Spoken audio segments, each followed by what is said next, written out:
in the office here.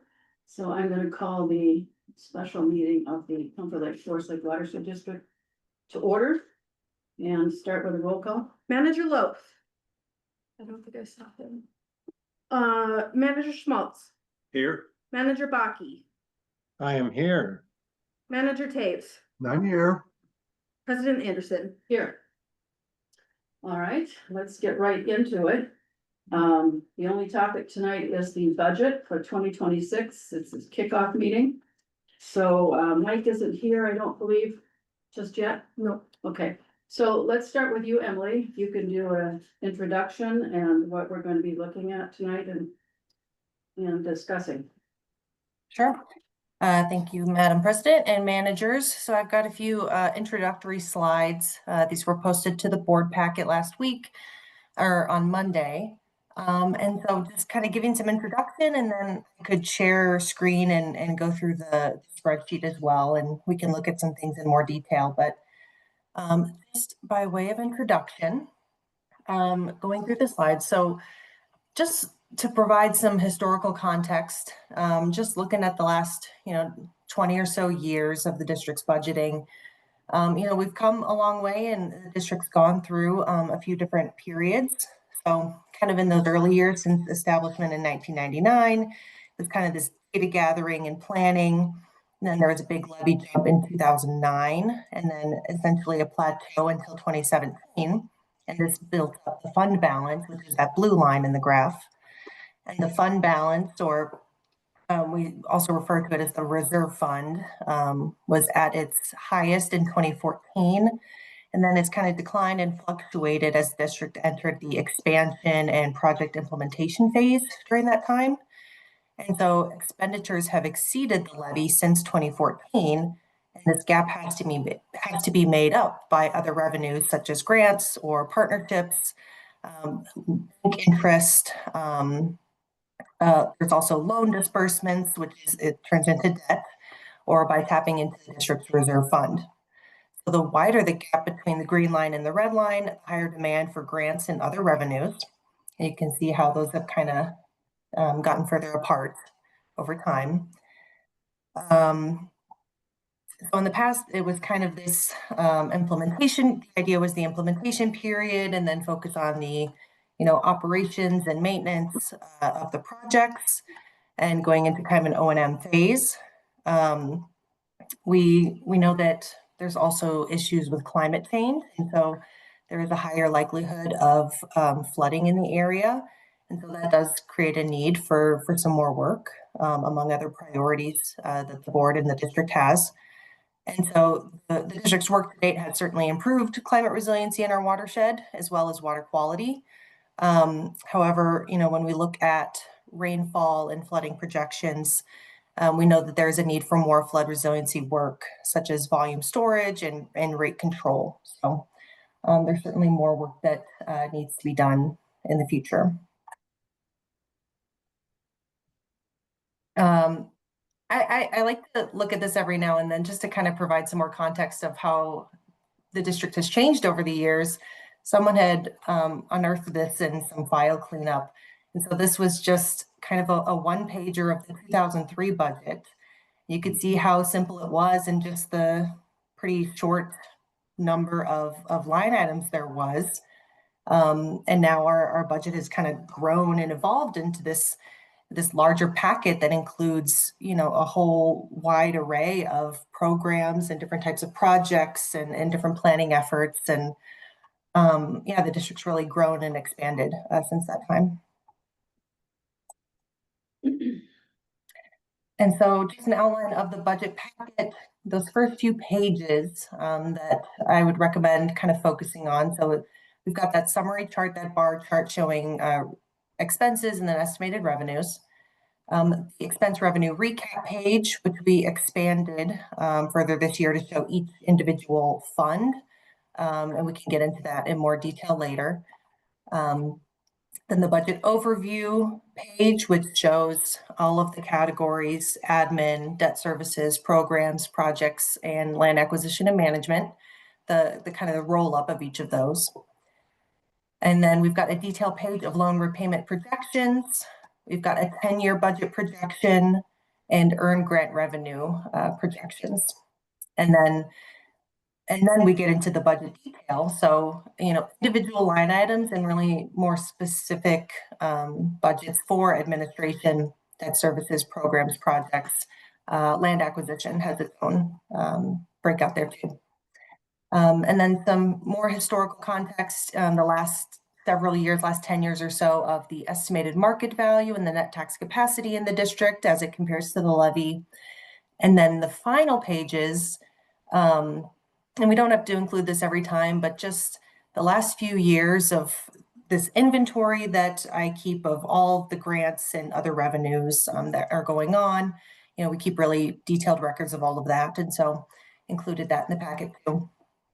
And then on the board packet webpage, we also had, we had put this out last year and just updated it a little bit for this year, this project planning summary, which talks about all the sorts of projects that the district has done in the past, where we're at, where we stand with those water quality goals, and a look ahead to what's on the horizon. So here's that expense revenue summary. And, as you can see, the expenses are much higher than the revenues. And as I talked with Administrator Kinney about this, basically we had the pre-budget meeting on May 6th, where the board said, we don't want to look at the numbers yet, but let's just talk about the various priorities that we have. And then staff take that and create the budget with that.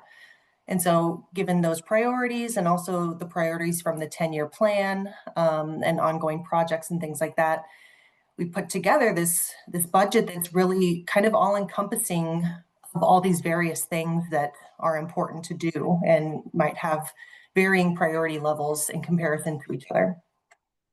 We left the levy flat just as a starting place, just for point of discussion. And we really want to let the board make those decisions as to if you want to increase the levy or if you want to decrease expenditures or, some combination of the two, or, there's a lot of other options for getting us to a balanced budget, but we really need to look at those expenses in more detail, I think. And so I had this slide in last year's budget presentation. And so just kind of bringing that forward again and, a proposed approach when we're thinking about the various types of priorities. There are some things that are in the budget that you really can't not do. And so just listing those out, maybe can't not do, but are core critical. Yeah, let's call it that, and that we can look at the breakout of the core critical functions in the workload analysis that was done in 2020. But basically putting those forward as the loan repayment, we have 4 loans now that we have gotten through the Clean Water Partnership Loan Program, and I'm going to be making repayments on all of those. We hope that, the board continues to really prioritize the district staff, and that's spread throughout the budget.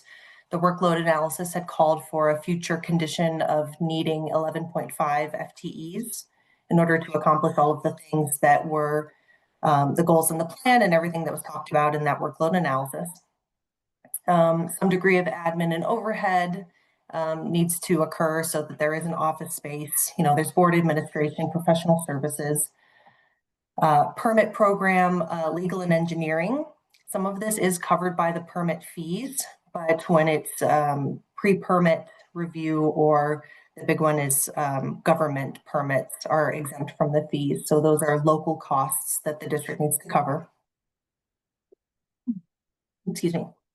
And then project operations and maintenance is a really big one, and it's been kind of a small part of the budget thus far, but it's going to probably need to grow over the coming years in order to have funding to make repairs or do replacements of parts of the projects that the district has really invested in. So protecting those investments, and that's of course required. The district is required to do that.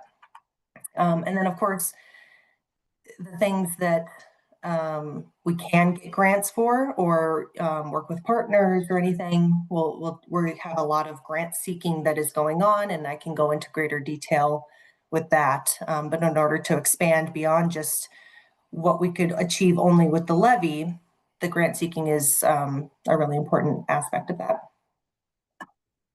These types of revenues that we have to work with, there's of course the levy.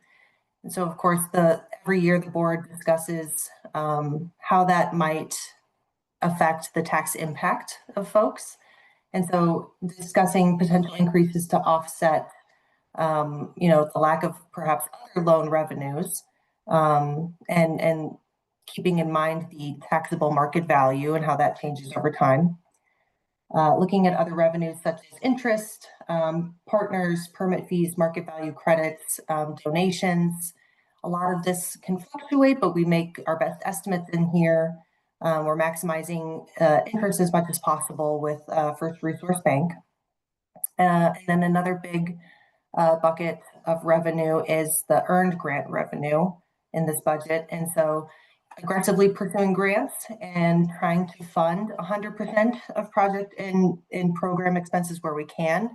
There's obviously very strict eligibility requirements with these grant programs. And so, navigating those and making sure that we are only reporting eligible expenditures.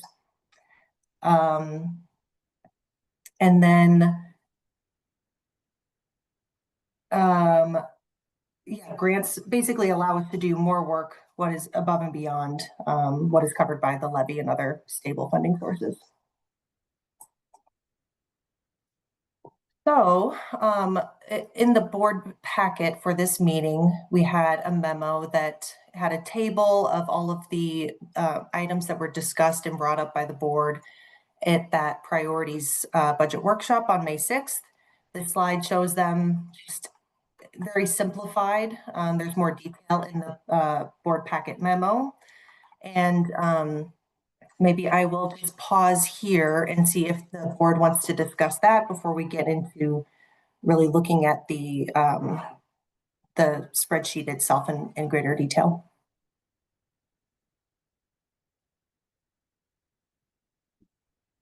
Do we have a plan on how we want to go through this?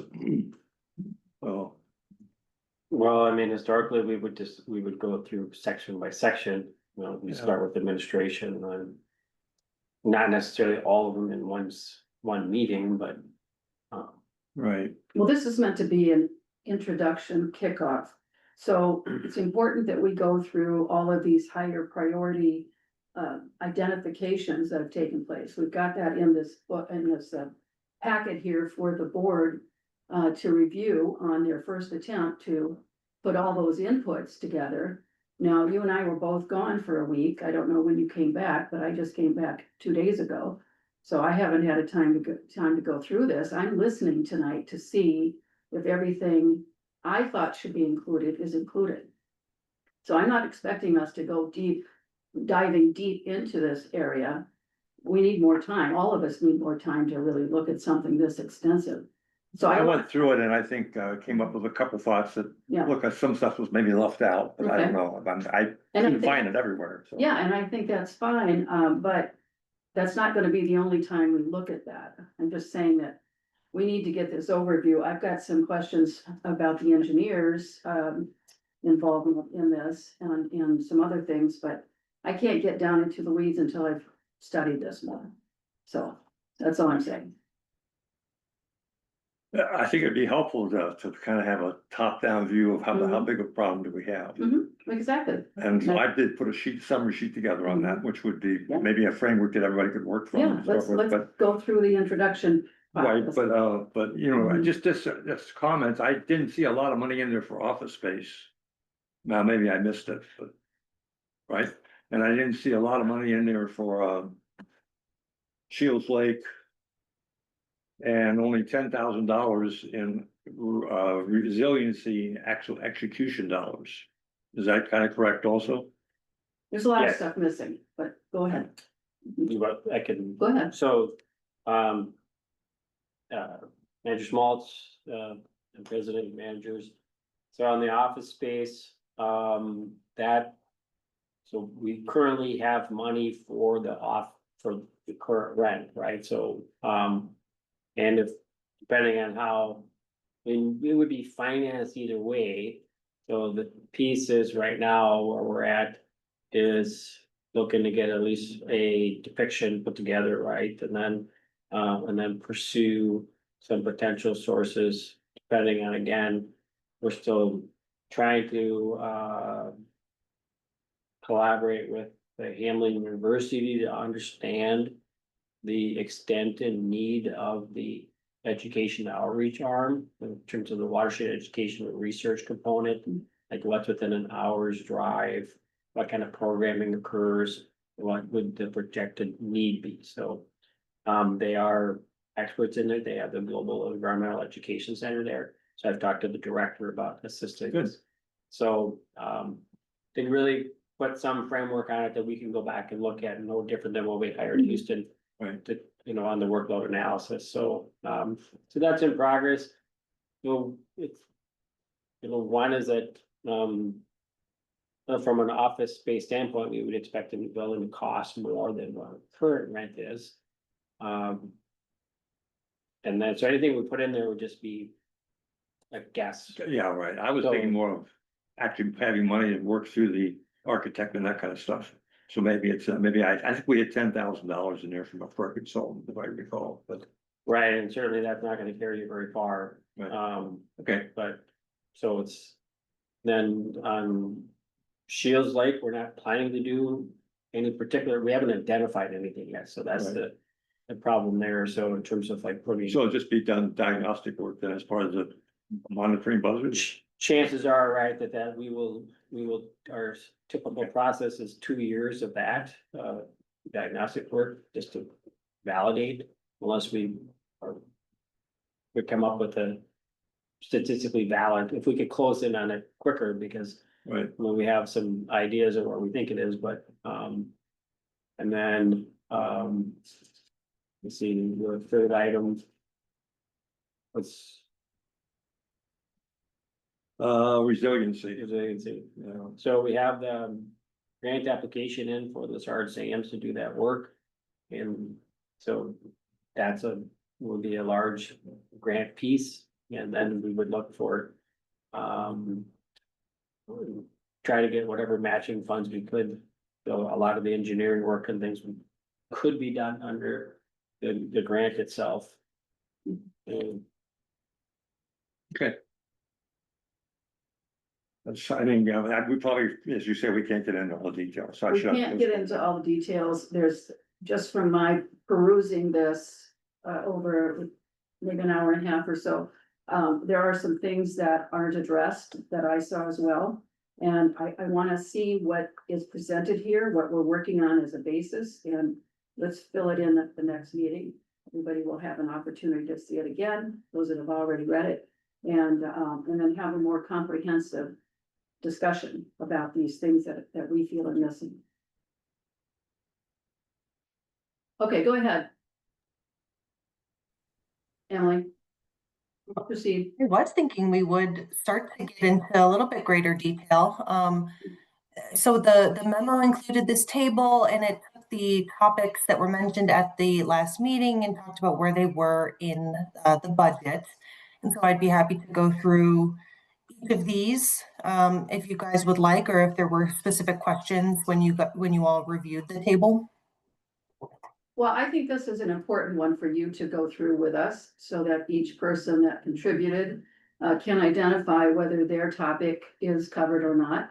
That's gonna be the fastest way to do it, and this is important for the groundwork that we put into the preliminary groundwork of this year's budgeting. So why don't you go ahead and go through those, quickly, and then we'll see. Can I raise just one question? Yes. Yeah. If you look at page 3, maybe we could put that up, Emily? I think it's important to get a look at where we are financially on this whole thing. We're talking about adding programs that might not be in there. We can't afford what we have in there now. And that's the point. That's a big decision we have to look at and decide. But let's not jump to the conclusion before we get through this thing that was important to all of us. to say, these are the important priority areas for us. So I think it's important for us to understand if they're all there. So I would like to continue with this page and Okay. just make sure that everybody's input is there. Yes, I can do that. So taking notes from that May board meeting, everything in there, or at least addressed it, because some of the stuff is really like staff time or anything. I'll go through it, but to Manager Schmaltz's point is, yeah, those costs really do add up and those expenditures exceed revenue. So I think we'll want to get to that, but going through the table. None of us are pursuing a negative budget. So let's pursue the inputs that are important for the board members as you have them up here, and let's make sure that everybody's concepts are captured properly. And then when we get into that balancing later on, we can address a lot of this. What can we do? What can't we do in the next year? Mhm. Okay, so one of the topics that was mentioned is this idea of the projects and continuing to make progress on those projects that are ongoing. And so that is in the 5,000 projects tab. And I can toggle back and forth if you want to look at the numbers, or I can just keep it simple and describe here. I think this will be fast. But the projects that we do have grants for and that are in progress are all reflected in the budget. The shoreline restoration program was mentioned as being important. And this is kind of a multifaceted program. There's a lot of our other programmatic efforts that feed into it. The big one, of course, is cost share. There's a pretty good amount of local dollars that is allocated to the cost share program. And we're also seeking to supplement that budget with grants and other outside funding. But the budget does include some levy dollars to provide those cost share grants. Of course, other contributing efforts to shoreline is the regulatory element, that buffer rule that we implement through the permitting program. So making sure that we're funding the permitting program, that's in there. Education for shoreline and everything else occurs under that education program. And there is funding for outreach and materials and events and all sorts of things like that under education. And then any like publicly owned shoreline restoration projects, we've been housing under that project section. And so the big one right now is that North Shore Circle Park on Forest Lake. We should be finishing that this year. And so that's not necessarily in the 2026 budget, but those expenses and associated grant revenues are in the 2025 calculations. They're feeding the budget. There was discussion of other cost share programs and Hold on, Emily, just a second. Can we go back to that other topic? I want to understand what you just said. That we've got money in the 2025 budget and we are working on that project, North Shore Circle Park. And then you said that this feeds into the 2026 budget. How does that work? the year-end fund balance. So our position at the end of the year reflects the expenses and the revenues that are occurring in 2025. Right, but if that project's done in 2025, what carries over to 2026? That's the Nothing. part I'm grasping. Okay. No, I Okay. just mean it feeds the fund balance. You know, when we're looking at all of our revenues and everything, you're not going to see it. It's included in that expense revenue recap for 2025. Okay, one of the things that I think is important too, just because this came up at this time, I was gonna bring it up later, but we're talking about this, and the carryover amount is that extra that we have to build into the budget so that we have 6 months worth of overhead expenses covered. So that's what we're talking about, a cover over or changeover, unless you have a multi-phase project that is grant dollars, and you might use some of those in 1 year and others in the second year, or third, even third sometimes. So are you talking about the carryover from the levy fund, or are you talking about carryovers from a project fund, grant fund? I'm not talking about carryover for projects or a grant fund. I'm talking about the year-end fund balance. And so what the available cash that the district has on hand at the end of the year. That's reflected in the expense revenue recap. That's usable money though, that's the Yep. general fund we're talking about, okay? So that typically is part of of the levy, most of that comes from levy. So, just so we're clear on what we're talking about, okay? So the shoreline restoration program, multiple programs and things feed into that.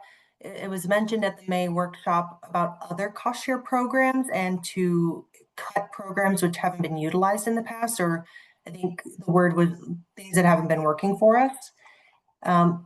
Programs that haven't really been utilized much in the past include the commercial community cost share program and municipal. I took that comment to mean these two. I could have misinterpreted, but that's how I took what was said. And so those ones are funded from, if we get a grant, we would amend the budget. So they don't have any local funds allocated to them in 2025 nor 2026. But if, a municipal partner were to come forward and say, let's work together on some kind of project that goes above and beyond the minimum requirements, there are grant programs we can apply to and work together and leverage outside funding to make that work.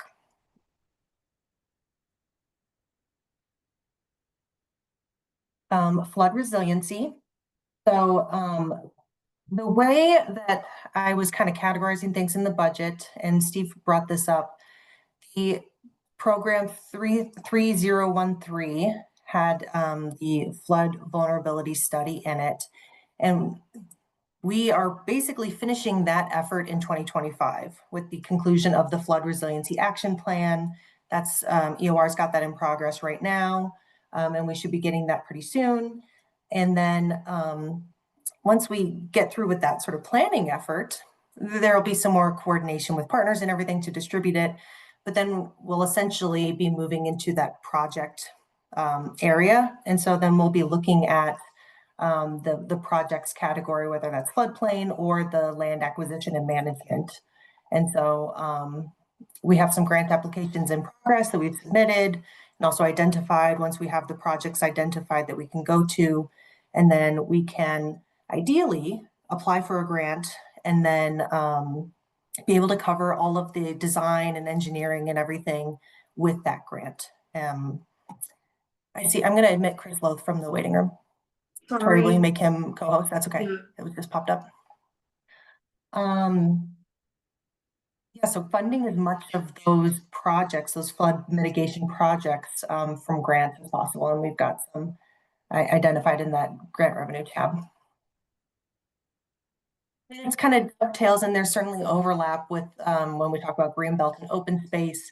There are multiple benefits that can be achieved when protecting and improving open space areas, volume control and flood mitigation projects can be cited in these places. So there's some overlap there, and there's different ways that we can implement a greenbelt and open space, having that overlap with floodplain, a volume control facility, et cetera. Land acquisition and management, easements and acquisitions will be key. And so that's where we'll find that Lessard SAMS grant that we just submitted. If it's awarded, I had earmarked it in the land acquisition area for it because it entails easements and acquisitions for Greenbelt. Another thing that could really support the Greenbelt and open space would be voluntary cost share projects from folks. Some projects might be able to be routed through the cost share programs. And then our other project categories, there's different types of best management practices that we can do to protect and improve open spaces, lakes, streams, wetlands, upland resources. I'll just highlight wetlands, for example. That's the home of the other Lessard SAMS Outdoor Heritage Fund grant that we just submitted for the Bone Lake South property. We had proposed a lot of restoration and enhancement work out there, and if funded, we could just fund it under that wetland enhancement line item. So that's earmarked for that one.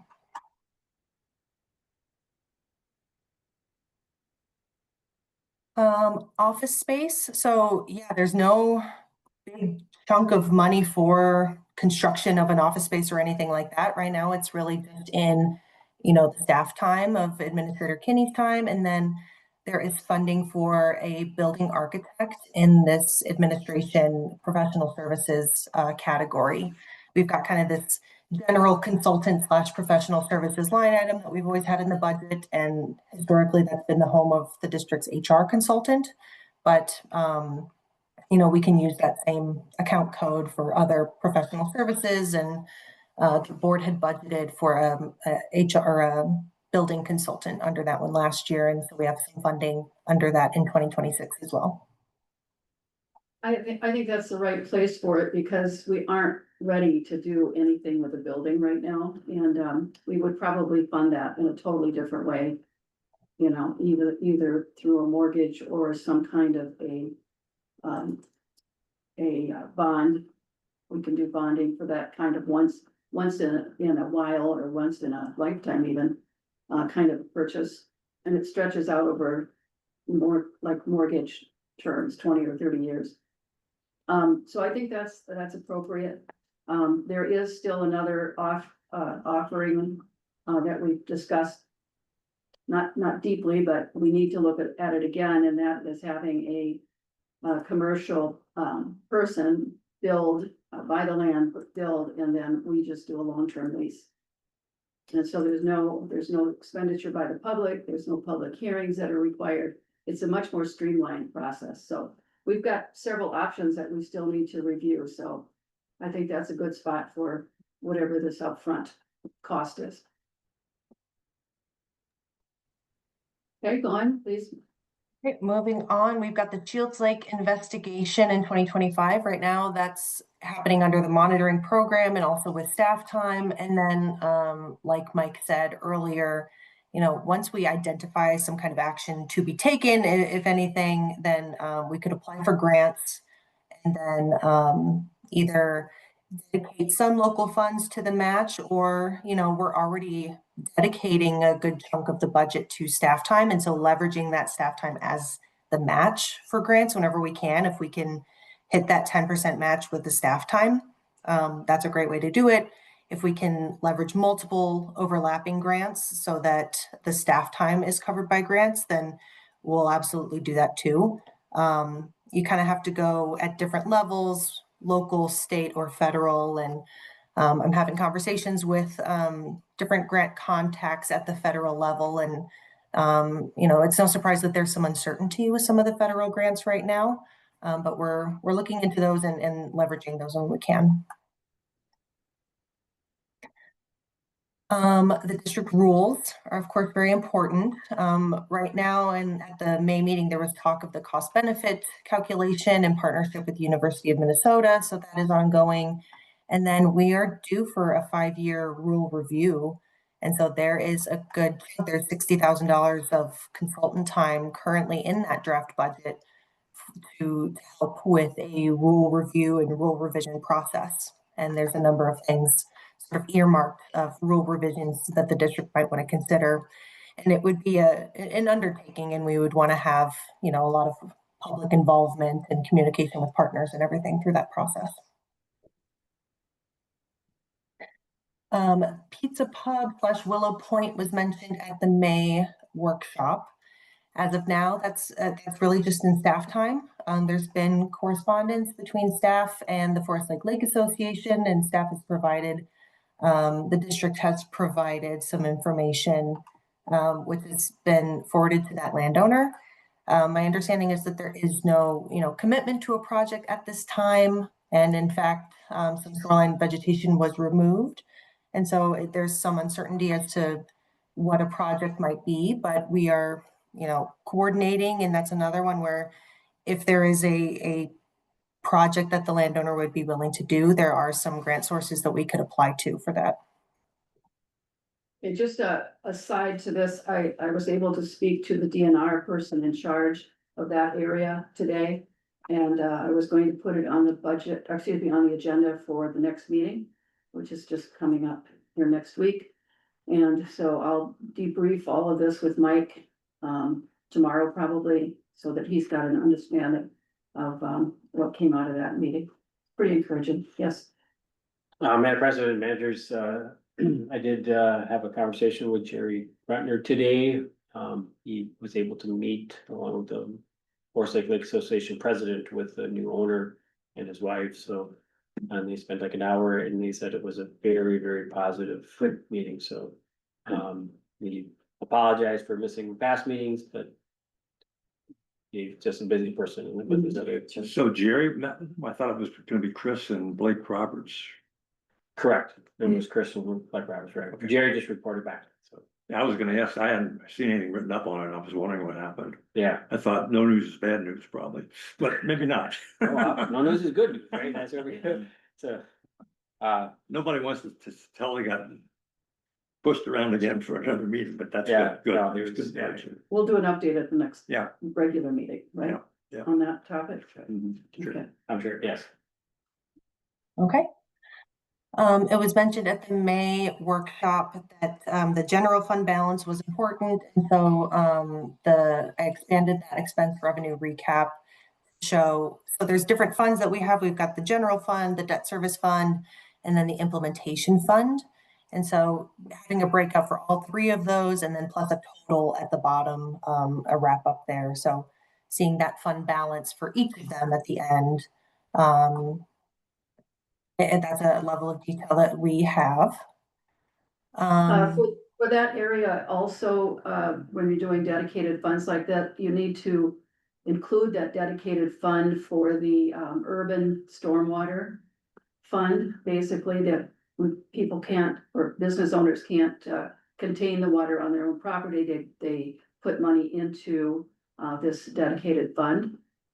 So that should be broken out always. I think it's 98,000 right now. I thought it was over 100, but it's 98,000 in that range. You would like that to be shown as if it were the same thing, similar as these other three funds? It's a dedicated fund, so these are dedicated funds. And we need to, with the the general fund being the open one. And so, we need to always keep in mind how much money is put into any dedicated fund. If it's ours, which this one is, we have the ability to move it when we deem necessary as a board, so just make it transparent, that's all I'm saying. And we have out of the Stormwater Impact Fund is a dedicated fund like unearned grant revenues, like the dedicated debt services. These fund balances are showing the available fund balances. So what is available in general fund and implementation, and debt services is 100%. Well, it is partially restricted, but some of it gets used each year to pay for, that year's repayments. So this is showing all of those funds, but on the other dedicated funds like unearned revenues, that has its own breakout. Yeah, That's interest income, yeah. Okay. Yeah, Hmm. and we're working closely with RedPath and that's on those monthly treasurer's reports now, showing those other dedicated funds. Yeah. Education was of course mentioned to be a priority, and so that there's a good amount of local funds dedicated in that program. And then marketing and PR was mentioned, and so that is included in the education and outreach budget. We currently have 20,000 earmarked in the 2026 budget for the PR firm, but aiming to complete that initial phase of the PR plan and everything that Moore Engineering is working on this year. I thought we dedicated the monies coming from or not belonging to MRAP to that fund, the 3005A. In 2025. Specifically for the marketing and PR arm.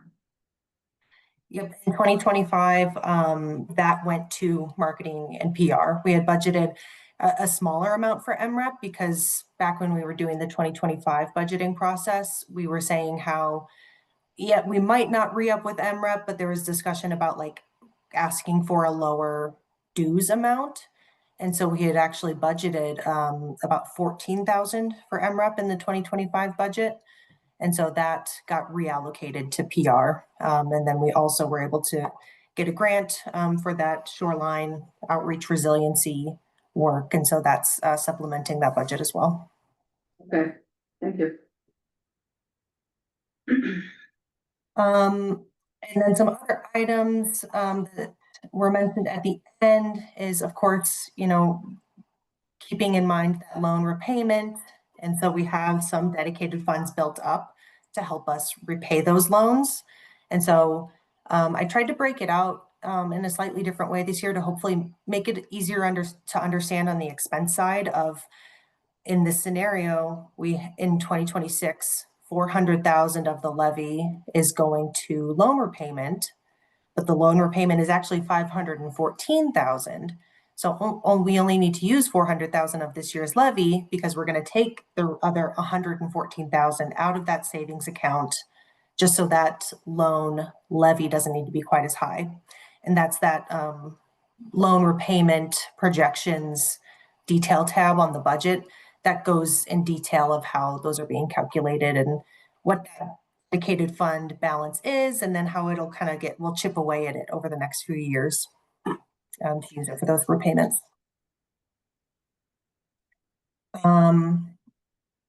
Obviously, staff wages and benefits, that's in the budget overview tab. And then, ever since I think the 2014 budget, the district has broken out and allocated those staff hours into the various programs and project areas, just based on the amount of FTEs. And so it takes that total staff wages and benefits item from the budget overview and then just splits it out into those various programs. Then there's administration, the administration series. A good amount to unpack there. Obviously, there's some things like, the manager per diems and the dues for Minnesota watersheds and, the office space rent. And, if we want to get new computers, because some of the computers are getting old, they're getting toward the end of their projected lifespan and are due for renewal. That would cost money to replace those machines. So we have some breakouts that we can get into for that. The permitting, legal and engineering review, that's in 3002A. Again, some of this is covered by the permittee and some of it, the district has to cover locally. And then project operations and maintenance, which I mentioned earlier, has historically been relatively low, but I think it'll need to be a bigger dollar amount in future years, as we've got a lot of various facilities. Some things are more natural green infrastructure kind of projects. Other things are like the fish barriers that are out there, and if they break or if something happens to them, it costs money to fix them. So having some funds set aside to do those is what that budget is for. So those are the high priority items that I had taken down at the May budget workshop. Does anyone see anything that they brought up that is not on this list? This isn't gonna be the only time that you can bring it up, but the sooner the better. So is there anything that anyone feels is missing? Not from my perspective. Okay, thank you. Manager Baki? No, I think we've got it all covered here. What would be helpful is if we could identify what are the new priorities or what would be new in the budget for next year as a priority, and rather than what's existing. I know as we went through the list, many of the things are already existing and could continue. But if there's a new item such as office space, I would guess that would be a new budget item. I'm assuming the district rules, rule review is a statute requirement. Yes. The pizza pub shoreline would be a new item. So, I mean, are there other new items that were listed as priorities that I'm missing other than the office space and the pizza pub?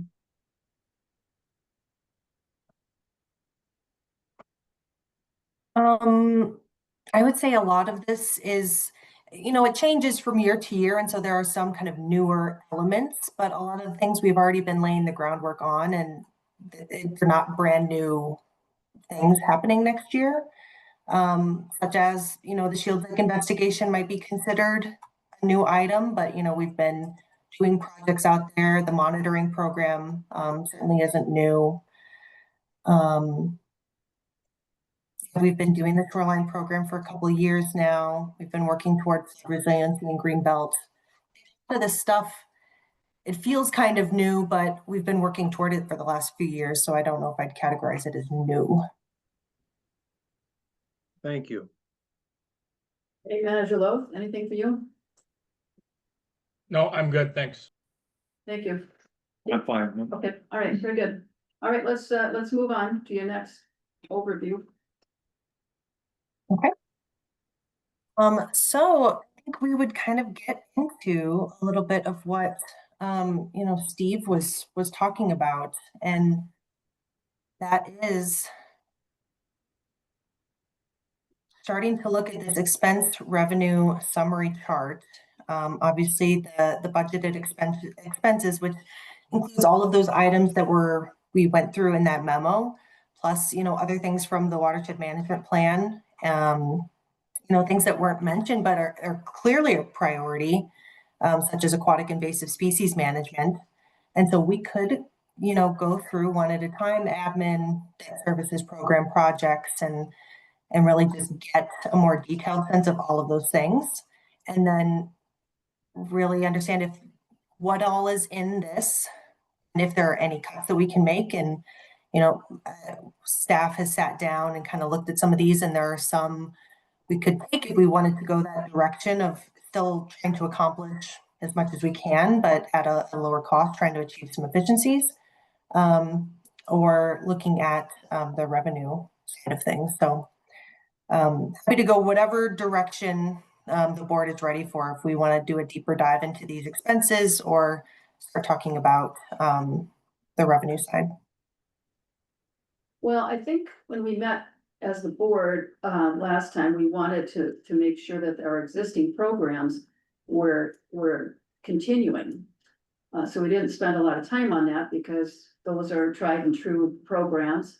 And so the only thing we would need to know is what additionally is needed for those programs to continue successfully into the future.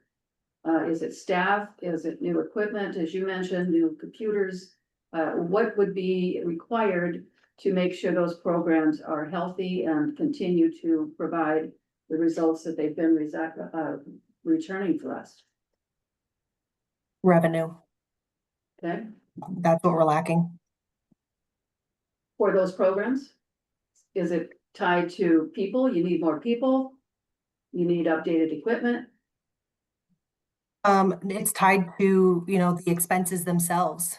Some of it is consultant costs, and that kind of adds up. I estimate that we have about 580,000 worth of expenses just in consultants throughout the budget. It's also just direct costs of, the actual curly leaf pondweed herbicide treatments, or the actual implementation dollars for these cost share grants. It's a lot of different things, these expenses above and beyond the staff costs that are causing this expense, building up to this expense budget we have. Well, that's important to know. So the costs of continuing those programs on a base level for materials, consultants, whatever, has gone up, is what you're saying, right?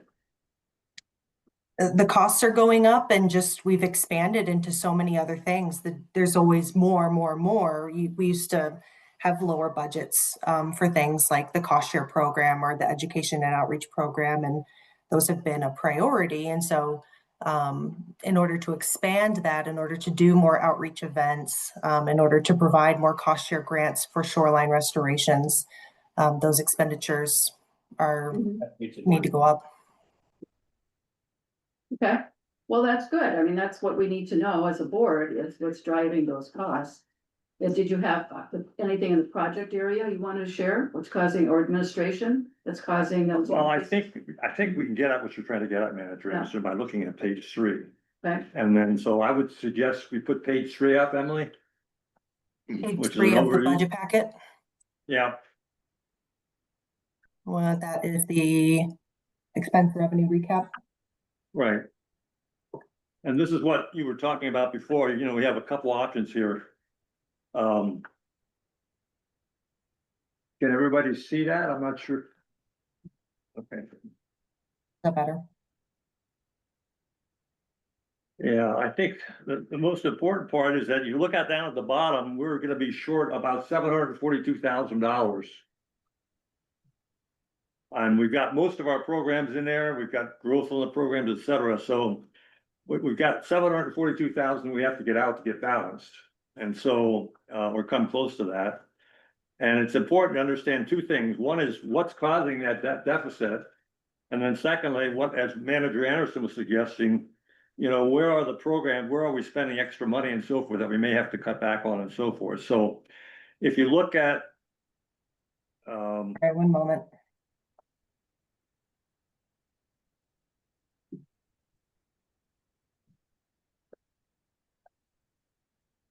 The reason we have a deficit is that if you go down to the implementation fund, it came off again, huh?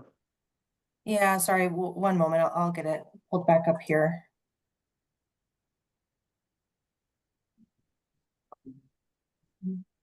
You want these notes sent around? Well, can we put them up and just? Yeah, we can do that. Too. Yeah, I think that's probably, you're not gonna know where this came from, but it's a summary of what I'm trying to get at. And I Yeah, can't show it on here, so Emily, why don't we put this chart I put together up, this treasure, I put this chart together. Okay, I'll pull that one up. Yeah, Sorry, I'm handwritten just chart trying I did. to pull up the right thing. You've got a copy in front of you, I think, management, so, yeah.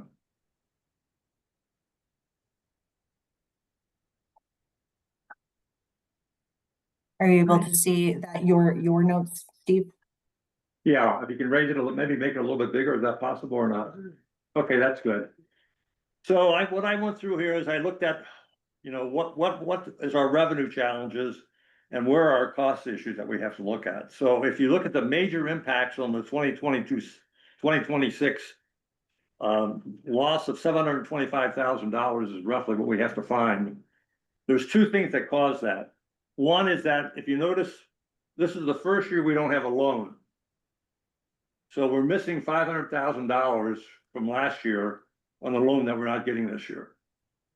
Okay, that's pretty important, right? And then the second thing is that our loan payments, our expenses have gone up from the loan by roughly $225,000 from last year. And almost 300,000 for 2 years ago. So those 2 factors alone give us a shortfall of $725,000. So, you know, that's a lot of programs to cut out of, I'll show you here. So that's the challenge we have to face. So if we go to the next one, you can either do 2 things, increase your revenue or reduce your cost, as our administrator is so aptly reminded us all the time. So that means that we probably have to increase our levy to a certain extent this year. We weren't doing this much in the past, but that's probably gonna be something we have to look at, and Manager Ederson's been saying this. Mhm. And then at the same time, when you look at that levy number, we're losing 2% a year by shrinkage, the stuff we don't get that we're supposed to get from the taxpayers. I don't know who's getting that money, but we're not, and I'm sure the state's not letting those people off. They're taking their home and selling their home and paying their taxes, so who gets the money after it's reclaimed? That's something we should follow up, staff should follow up on, to look into what happens to that money. So my suggestion in this area would be that we would raise our levy probably, and then also tack on an extra 2% of what we normally need, because we're not gonna get 2%, so we're gonna take it before we get it, but we have it after they take it away from us. So that's the thing we could do in They're not taking increased anything revenue. away from her. The people aren't paying their taxes. The individual commercial property owners or the private property owners aren't paying their taxes. And that's a long process to take a house away from someone to collect taxes. So that's really what it is. I mean, there's always a certain percentage. Well, we planned on that money and it's not there. Well, we should have a factor in there. That's We what I'm talked about recommending. that. We actually take it We before we put extra money in, so we We have it when talked they take about it that away. in the past, Yeah, yeah, many okay. times, But we didn't put any extra money in last yeah, year, because you wanted to keep it down. right? So then that only leaves us reducing our costs or expenses, and there's two ways to do that. The first one is reducing project costs. And if you look at the project costs, section 5,000, our staff cost in that is only 128,000. That's only 10% of our total staff costs. So there's not a lot of money there to take out. And then we only have 4 projects really in that area with a total cost of $1.740 million. So and of that 1.740, grants account for 1,633.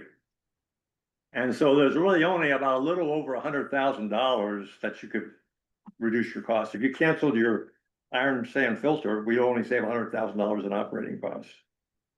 So there's not much you can get towards 700,000 out of that section, because it's all grant driven. You know, and so that leads us to reducing the program costs, the expenses, which is item 4 there. And I went through and I figured this out by looking at where the increases have occurred in the last 2 years. And our total staff costs is about $1.4 million. And that has gone up almost $300,000, $283,000, or about 30% since 2024 year end. So in 2 years, we've added $283,000 in costs, the staff costs. Now, hopefully that includes that business manager forecast in there. It does, right? Okay. So that's one area you can look at. But then you go, those costs are applied through the various projects. And so if you look at district rules, that increased this year 83,000, because we do this every 5 years. So we have an extra 83,000 in there in our expense line that we didn't have last year. I'm not saying what we have to do. I'm just showing you where the deviations are and where you can possibly take money. So the next line that's up quite a bit is monitoring and data. And that has increased 57,000 from 24 to 25. You look at the non-point source pollution line, that's gone up quite a bit, 165,000 between 24 and 25. And that's because this is the shoreline program, basically. That's what that is. And then we got education and outreach, and that's gone up. We've been putting money into that every year. So that's up 103,000 over the last 2 years. In other words, 103,000 from 24 to 26. Extra bucks we've been pumping in there each year. Permitting is also up 73,000 over the last 2 years, and that's because that's a high growth area. So, you would have to decimate almost all of this program, all these additions, just to cover the 725,000. So what we're gonna have to do is we're gonna have to go through and pick out and cut a little here, cut a little here, and see where we have, see how much we can get back to the target we have to get at. But I think this is what I would recommend that we'd have to focus on in terms of where the money is, unless you wanna take an existing program and cut it back from where it was before. I've never suggested that. No, but I'm Yeah, just the saying, problem is that we're paying for all of those loans that we took out instead of increasing our levy when we should have at a bigger degree. But that's the way we chose to do it and as a board, and so that's where we're at. We're paying back all of those right, MPCA grants, and we have to account for that. We can't keep robbing Peter to pay Paul, that kind of thing going on here. So we just can't do that anymore. So I think if we want to get all of this done, we have to approach it from that perspective. And what can we get to make the levy and that increase more compatible with the increase that we have to, or with the public, I mean, the increase that we have to do. Where are we with the MPCA loans for the coming year? Do they still offer them? They do, Okay, and I don't know how I wanna approach it, right Madam now, President, okay, so, well, I mean, I could go through. Staff and I, at least the senior staff and I met this morning and we kind of went through. in anticipation. First of all, are there any questions on what I showed? Make sure everybody's on the same page as Manager Anderson was talking about before. I went through all those sheets and I pulled this out. This is what I think is the key information from what I could find. You may have a different view after you look at it, which is fine. More ideas is even better. But does anybody have any questions on what I showed at this point in time? President Anderson? Yes, Steve, can you email that sheet out to all of us so we have it? I will forward it right now. Thanks, Kurt. Thank you. I appreciate that. And the other question I have, before we continue, is do we have a dollar amount for the cost share program? Yes. Yeah, That- it's, what's that line in there? Here, I can hold up. Emily's doing this. So overall, 225,000, and that's broken up in this more detailed subsections of that we could break it out into, and that includes some amount of the staff time. What is it, 225? Yes, Okay. And some change. Yeah. Yeah, okay, But the actual cost share dollars is 60,000 forecasted, and I think. In 1924, we spent, what did we spend, 15,000, something pretty small amount.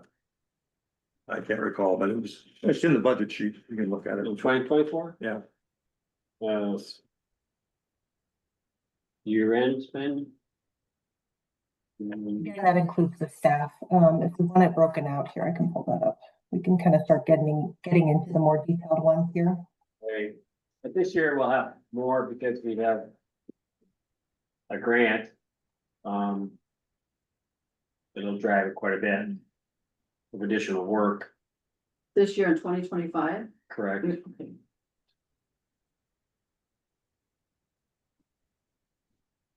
Those grants have been there forever. No, this is the Great Lakes Partnership Grant. This is a new one that the district has received to pass through from the federal government. So, well, this will not be a repeat. No, I'm talking about the categories that we've had under the Oh, non-point source area, and they've not Right. gotten used. We've allocated funds to those. Yeah. Yeah, yeah. Commercial, residential, whatever. And I thought we were using some of that for the shoreline. Money's going to the people, the residents, well, it's the residential landowner one. yeah. We don't want to get rid of that program. So if we want to put it in a different bucket, that's okay, line item on the chart of accounts, that's okay, but the way we've had it spread out before, we haven't been getting residential people to the level that we had hoped. We haven't been getting commercial people to take part of those cooperative grants like we had planned. So we might as well put it someplace where we know it's going to be good, and that would be the residential shoreline program. So we want to continue with that, go back to your, Well, I just wanted to kind of go through kind of the various things that Yeah, Manager Schmaltz brought up, so, on the staff cuts, I just want to clarify that the dollar amount here is a projection based off of, right, the additional business operations manager and, an additional cushion. I think a more accurate projection would be to go through like where we have been at year end for the previous 3 years rather than right, maybe more than where the budget is, because this is definitely the one area where I would not want to be short of at the end of the year is what we've allocated budget wise for staff. no, I agree. So, so there's, and the 6 months of overhead that we need.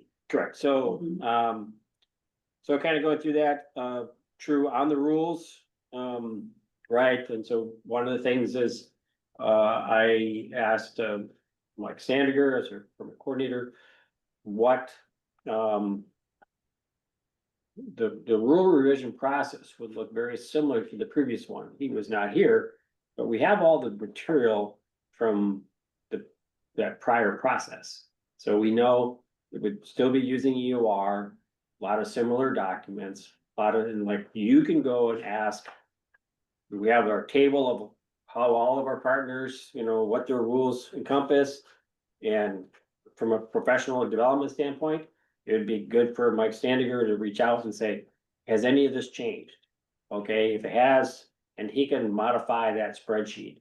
So I think that district staff could do a fair amount of the legwork on this. We would still have EOR. Assuming we want to proceed with some things. That also being the case, one of the things that I've been pressing on, so they've made some very good changes to the way that the monitoring program is currently operating. So by adopting some technology, the permit inspection process is gone a lot faster. We've reduced roughly from a 2.5 FTE down to 1.8, so that frees up staff to work in other areas. But that being said, so one of the things that I asked was still back in March is to do a workload analysis. Where is it in the processes that, so if we, you know, looking at the dollar amount that we have in the permit section alone, and we're, you know, we're at 280, but like, say we take 200 of that or so is the ongoing permit stuff. Is, you know, why aren't we recovering more through the permit fees? So that's one of the analysis that I asked Mike to look at with respect to our partners, why, you know. He's also going to implement a look at, he'll track the administrative costs and see then how we can incorporate those into because right now we're still less than 20% of the total cost is recovered through our actual fees. And that's way lower than many of our other watershed districts around Metro. So, so we certainly should be able to capture more of that just through the permit fees themselves. And that's the way. Not the $10 fee, but I mean, that has to stay. Correct. But we're Right, all talking the, about just, the costs. correct. And, you know, but, you know, and our goal is still we recognize that you know, anyone coming in for a permit still has limited financial resources. We're not trying to gouge anybody, but rather just, it's not fair to the existing taxpayers to fund No, this it work, isn't. so. don't we typically take in about 200,000 from permits when all that reconciliation gets done on a quarterly basis? Aren't we close to that number by the end of the year? Well, but it's, so. Yes, it's not as straightforward as one would think. So part of it is that we're sending checks out, so it's a way, because when a permit is closed out, we'll send out the balance.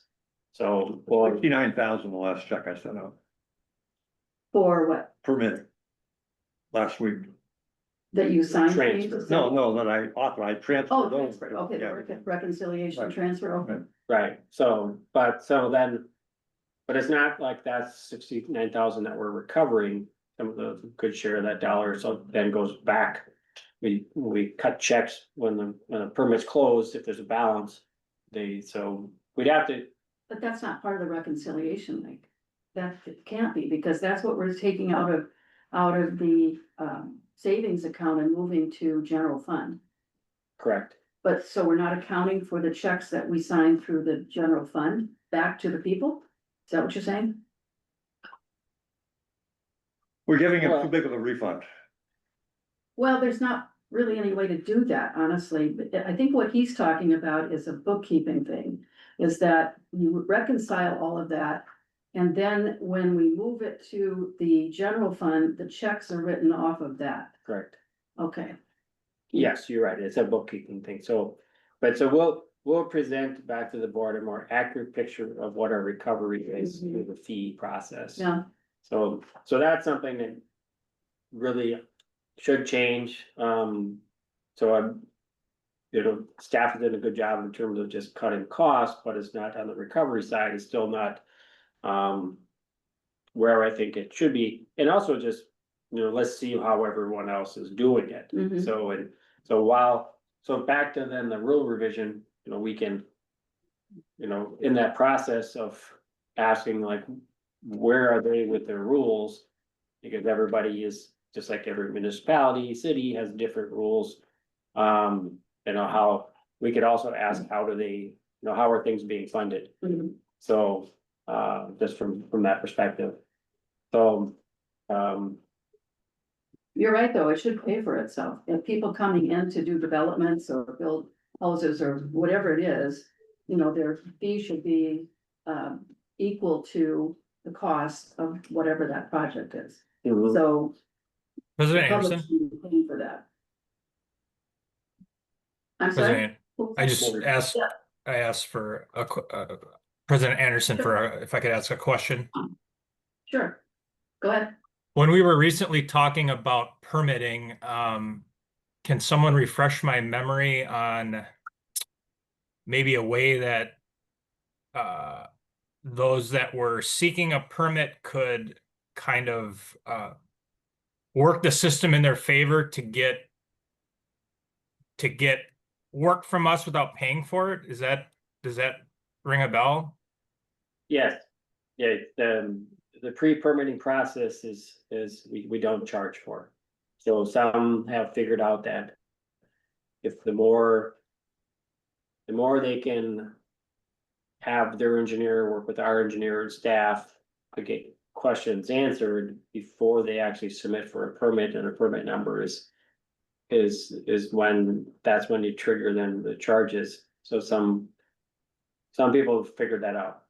Do you have some sort of way to see what our internal costs are pre-permit versus post-permit? And see if that's a place to pick up some revenue to go towards what our costs are for time for that? Yeah, so Mike Sandiger is just, we just got to this morning, and he will track for the next 3 months. How much of it is administrative, and like, we're basically give a breakdown of each of these sections, if you will, of the permit process. And like and then, because one of it is like, okay, we don't charge other LGUs, well, how much of it is it each year? Like, is it 5, 10, 15, 20%? I would think it's on the lower end of that range. But it would be just good to know, right? And then also, I just remember from some years ago looking at this question, maybe when we did the last review, and talking to different districts, I think some of them were close to 100%, Minnehaha Creek might be one of those where they just 100% of that permitting program just gets charged to the permittees. And so it's nothing out of the local levy dollars. Yeah, it should work that way. In theory, it should, yes. Yes, we do pass on any consulting engineer monies, correct? Once the permit number is assigned.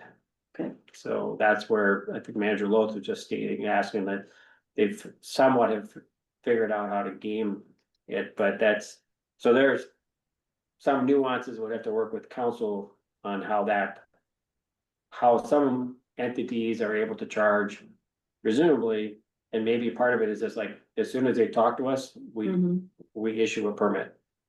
So, but we haven't historically, because it was like, once the permit is issued, then they only have so many days to get all the application, the materials in.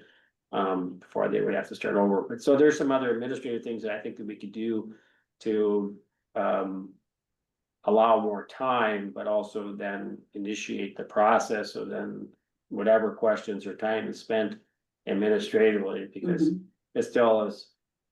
They This, should be paying for everything, honestly. So Right, we've and got- it- We've got a right. $10 application fee mhm. That's by mandated by statute, Right. and yet the time, whatever it is, if it's pre-permit or after permit, it needs to be charged to that individual because it shouldn't be the public paying for it. We've got enough costs related to projects that we have to deal with. The whole point, so it sounds like a cleanup is needed in that area too. maximize that return. And you're gonna be doing that this year and into next and implementing it hopefully early part of 2026. Well, it would be. If necessary, then, you know, it may require some changes. What I wanna know is. In order to recover these costs, is it an administrative change or is it something that has to be a rule change? To the public process? So, and that's a Chuck question, really, so. But we have to find out where the money is. You know, going which area and how much. So, cause right now, the money's going out the door. Seems to be a lot of the administrative portion. You know, Okay, so we're on top of it. We're gonna check with others that are doing it and Chuck's question aside, those legal issues were probably already addressed and discussed and considered when the other watersheds implemented their programs. Okay, well, I know Carmar, for example, you know, their. Local levy dollar amount is much less, they charge $1,000 and they just keep it. You know, they don't return any dollars to the applicant. So, for everybody? correct, well, for single family home, if it's just, That doesn't sound right. You know, smaller permits are not gonna need that kind of cushion. I think we're on the right path generally, but we need to Mhm, reform the way that we're handling the finances of that program. correct, agreed. So monitoring, so we went through that too, specifically, so I asked Blaine previously to look at it and he discussed it with Dr. Wilkinson from UR. And so a couple of things where we could, look at, so, cause one of the questions I had was, statistically. So, well. Where could we? Make changes and not, Where do we make decisions? Correct. We're not using the data to make decisions, we don't need it. exactly, right, so where are opportunities where we can make changes that would not impact. The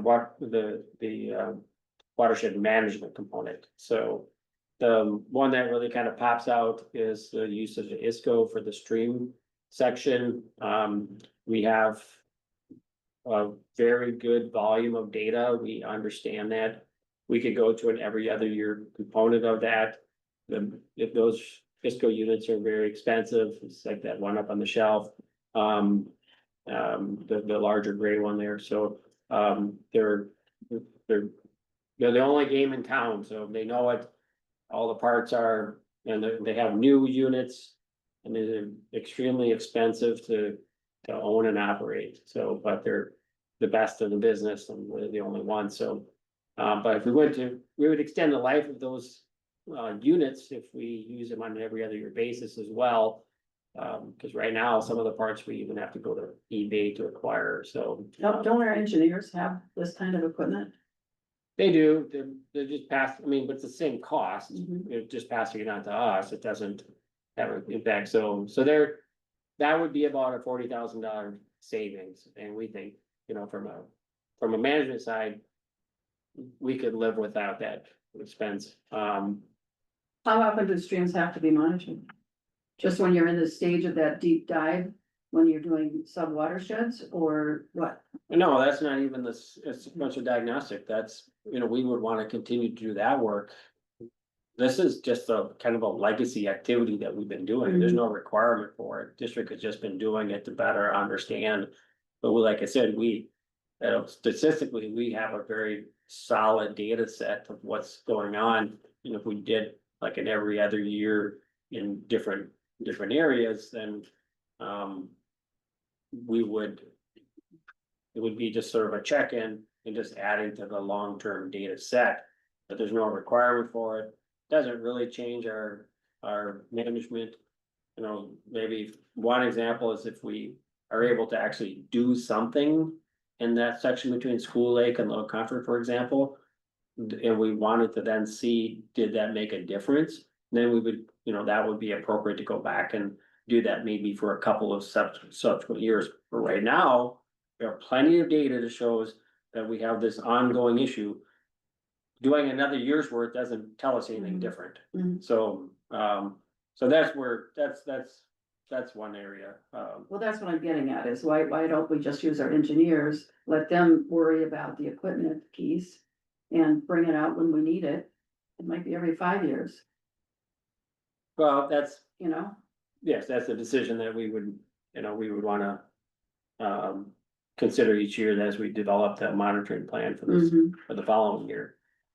So, I think we have to be conscious of when we reach a line that, where we have the data that we need to do big things, mhm, and evidence will show itself if something happens to the stream, mhm. you know, and so we rely on our citizens and then look at it at that time on a more deeper level. On a smaller area, we could. On a case by case basis, we could do some of our smaller water bodies. Do 7 samples in the season versus 14 through the camp program. Not a big savings, but again. It's a couple, 3,000, and then if we were to get more volunteers, that would be helpful rather than having staff Mhm. do the sampling. And then typically. We've been going through this cycle of every 10 years, going back and doing back-to-back years. But Himes, like, for example, showed, great water quality a decade ago. It still does.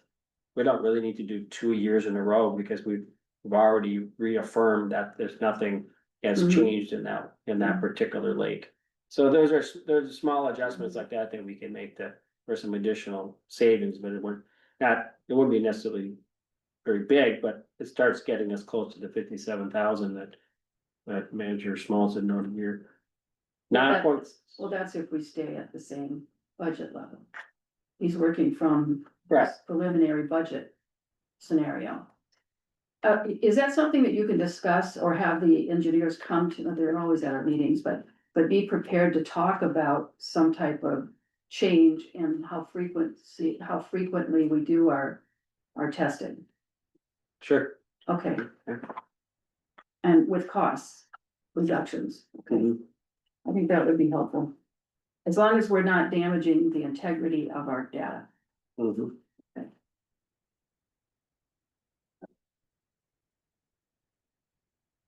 Um.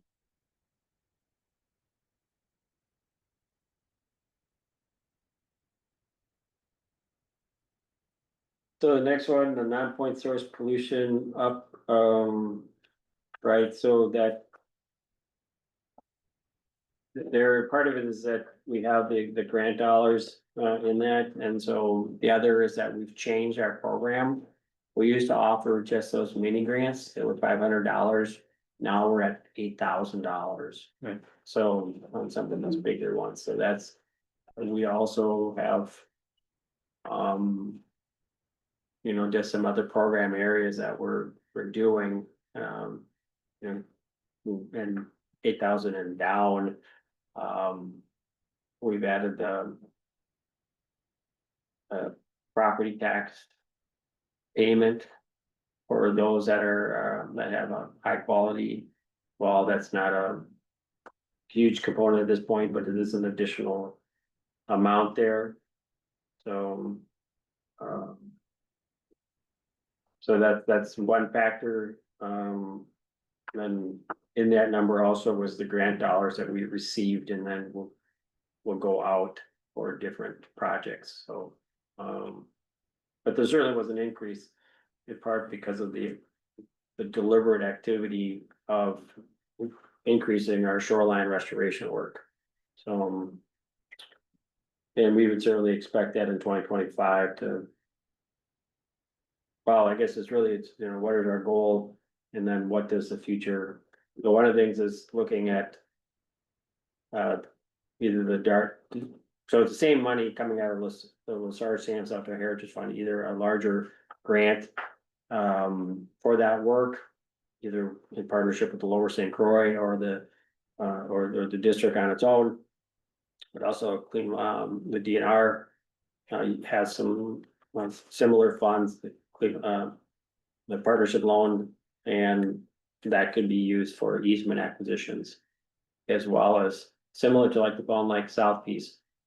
And while I'm reminding of this manager Baki, we have a signed purchase agreement. So, for that property. So, but similar to that, we could apply for dollars to do restoration and then for easement acquisitions.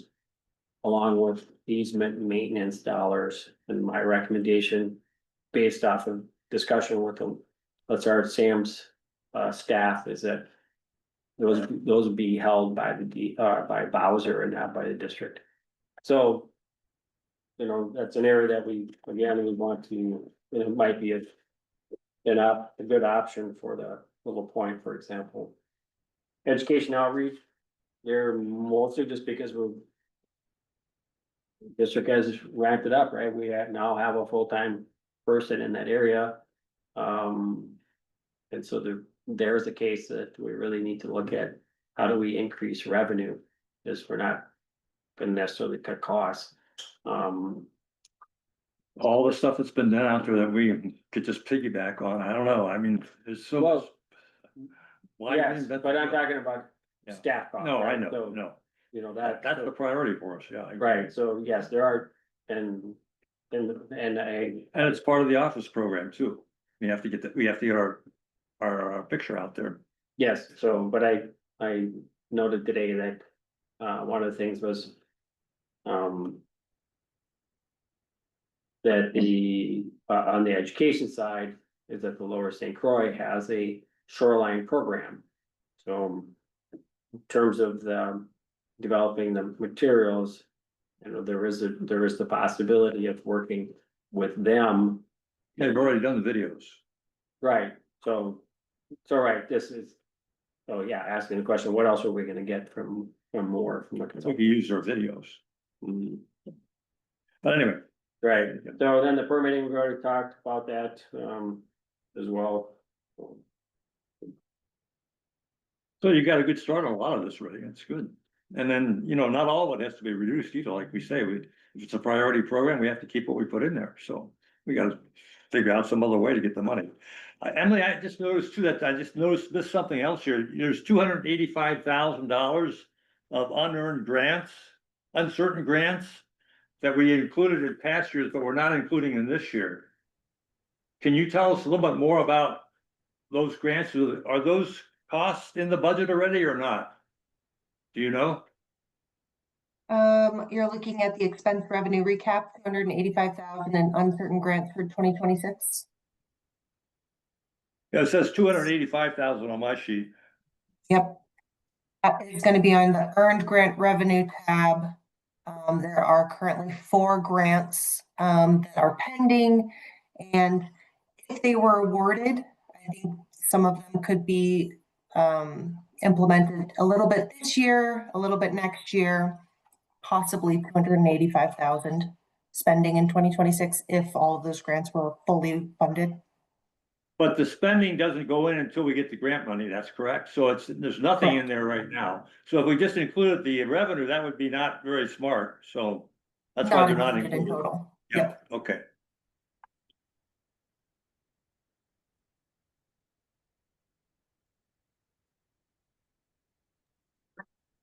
President Anderson, Yes, Manager Baki. just for clarification, Emily, can you pull up that overview sheet you first showed us with revenue and expenses? It's This just one the or the bar chart. It's the big picture. There it is. Okay. When I look at this, it appears there's $1 million shortfall. And Steve mentioned a figure of 742,000. I'm just to clarify, where are we? What does this mean? Yeah. Is it $1 million or? 742,000 is just the implementation fund. If we look at the overall, so add in the general fund, add in the debt services fund, it's closer to $1 million. So as we're looking at the budget, and trying to determine what needs to be increased or cut, it's really $1 million figure, not 742,000. Yes. Thank you. And just wanna, President Anderson, I know you said you wanted the general fund to be positive with that big transfer that we did as part of the 2024 audit. That brought the general fund balance Yeah. up to this. And so, you know, we could adjust the general fund tax levy and the administration expenditures however we like. It's still positive at the end of that year. And, you know, that covers the administration. Some of the implementation fund is also available to us in that reserve fund. So it's partially the general fund, partially the implementation fund. So that's why I would look at the total. Well, only what's paying back the overhead though, correct? From the implementation fund? Yes, we can use some of, if there is an available fund balance in the implementation fund, that's again, not dedicated funds, unearned grant revenue, stormwater impact fund. If there are available funds in that implementation fund, that can help go toward that first 6 months. Because it's not all administration in the first 6 months, there's programmatic work and implementation work occurring too. Okay, I'm not sure I'm very clear on that then, because the implementation fund, if it's not a grant, would be coming from the levy, or would it be coming from one of the MPCA loans? The levy. So we could allocate the levy however we want. We could put some to general fund, some to debt services, some to implementation. Yes, but you have to have enough to do that. And right now, we're dealing with $1 million shortfall to get everything done that's in this budget.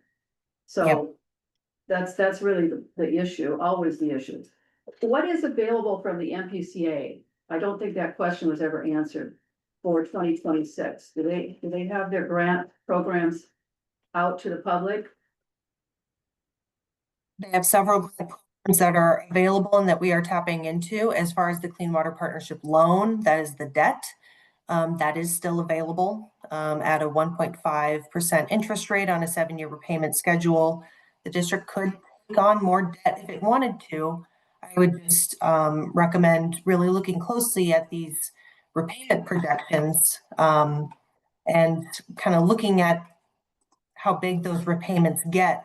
And, you know, if we could take on more debt this year, but it just kind of pushes the expense revenue shortfall issue into next year or then into the next year. And then, you know, this repayment amount only gets higher and higher. Of course it does. And that's a strategy that we use so that we could keep the levies at an equal amount. I think we've gone too far that way over the past 4 years, but the reality is, in order for us to continue to keep going for our sub watersheds, Comfort Lake, Little Comfort Lake, of course, this is their time. We don't want to be cutting that kind of advanced movement on getting all of our lakes at that baseline, our ecosystems at that baseline. So if we're not willing to do an increase in the grant, or excuse me, in the levy to get us to that point that we need, or even halfway to the point that we need, we're going to have to rely on this MPCA funding.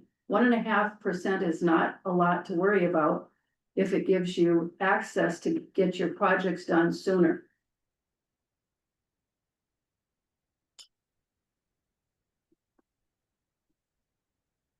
We've done that for every other sub-watershed that we've had.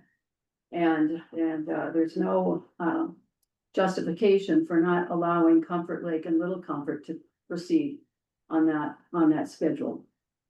The other thing I think that and I wanted to bring this up at this meeting as well, is we have to look at our biggest lake and the issues that are coming out of bad government decisions within that sub-watershed.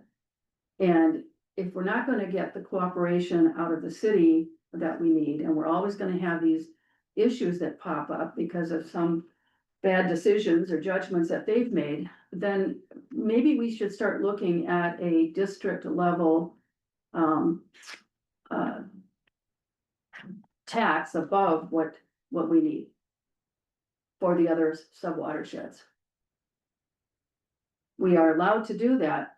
A lot of South Washington, I know, has these subcategories for the areas that are contributing the most damage or pollution to an area. And we may want to think about that kind of thing for our biggest city here. President Anderson, Yes, can you follow up on that a little bit more? So how does that work? Does the actual property taxes increase for the residents in that sub-watershed district? they would have their own district tax up above and beyond what the watersheds is, yes. And then there are also opportunities where you can tax for their area completely and just let the ad valorem go for the rest of the district. I believe that's happened in a couple of districts, but it's another way to handle expenses that aren't spread out across the entire district. And the city has been not always willing to